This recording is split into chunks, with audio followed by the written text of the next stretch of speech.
everybody, how are you guys doing today? We're going to be doing some Muller Rusch again.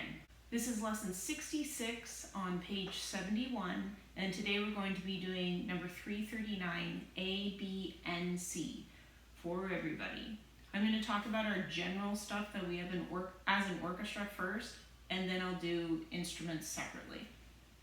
For 339, you're still in the key of A major, so what I would suggest to you all is before you practice this one or play this one, I would go back and I would play that A major scale number 338 and the arpeggio, and it's best to do this with a drone. I think actually 339 would be pretty good to do with a drone as well. Just so you all know, according to my part, the violins are the only people who have the melody. Everybody else kind of has a harmony to support it. So if you would like to play your part, if you're a viola, cellist, or a bass player, with maybe the violin melody, so you can kind of hear how that would play together with other parts, feel free to do that, because that might also help you with your intonation. For everybody, when you have those notes that have a fermata, obviously, this is meant to be played with a whole class or with an orchestra. However, we're not all together, so I can't cut you off all at the same time.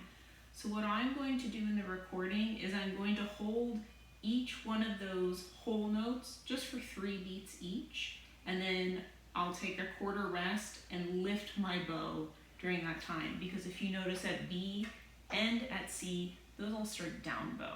So if I need to take a lift, I'll do that, and I'll just create a rest.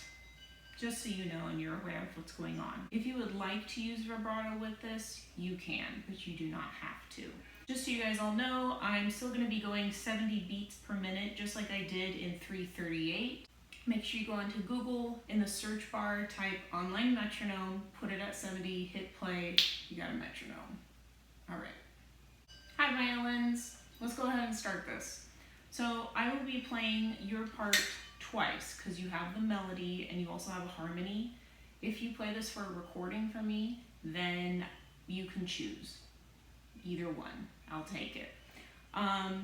Make sure they're not all marked, but if you have a sharp, like a F sharp, a C sharp, a G sharp, they're not marking them anymore. They're like, they know what to do now. So if you need to mark your music and put like high third finger, or this is an F sharp or something, I highly suggest doing that, because if you don't play the sharps, it's gonna sound really crusty. The crust. But other than that, it's not difficult. You just really have to make sure your notes are getting in tune, and sometimes A major can be kind of tricky, and it's mostly because of that G sharp. So let's go ahead and play both examples for you. This is the melody. 1, 2, ready, play.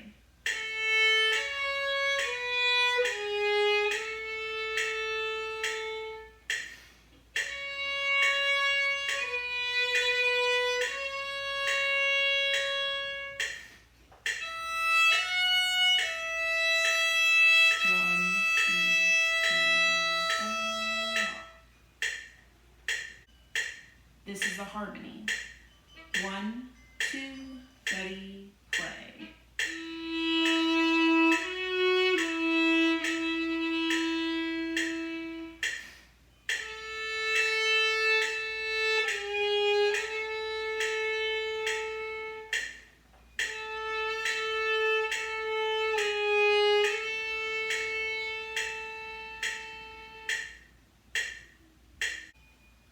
Hey violas, let's look at your part really quickly.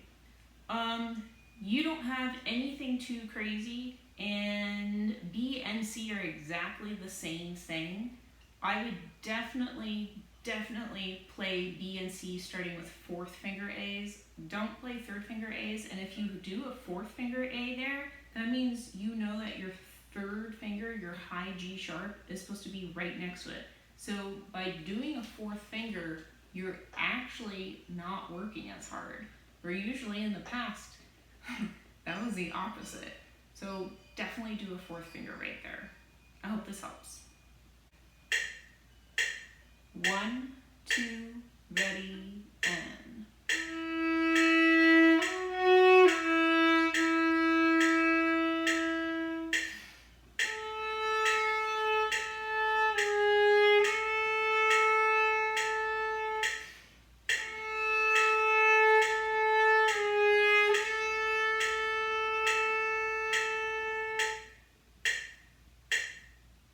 Okay, cellos, my recommendation for you at 339 is to just stay in that extended hand position the entire time. And the reason I would do that is because when you go to the last measure in B into C, you're gonna have to do that extended position in C anyways.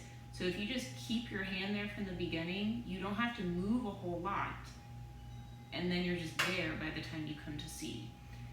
You risk being out of tune if you start in first position. It's easier if you start in first position, but then if you don't get the first note in C to match the longer note that you just played right before that, right before C, it's not going to be good. So just set yourself up for success and just do the whole thing in that extended hand position, and then you won't have to worry about it.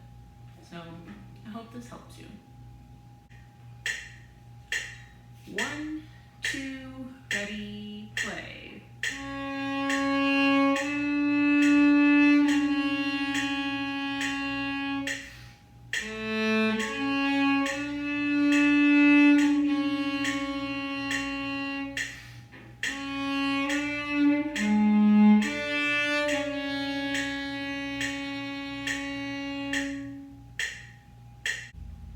Hi, Reese's.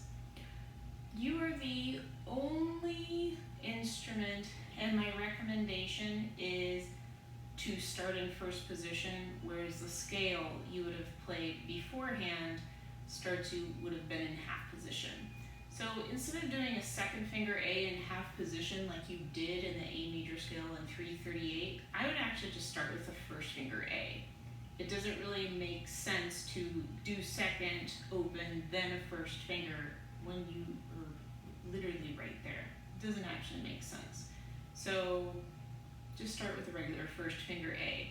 The rest of it is very self-explanatory. Same thing at C, just do a first finger A. You don't have to shift back into half position, just do first finger.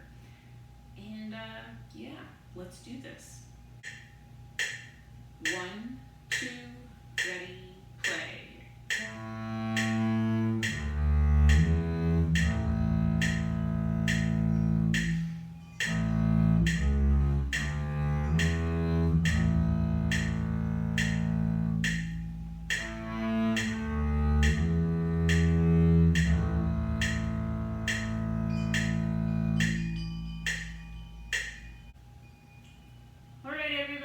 I hope this helped you.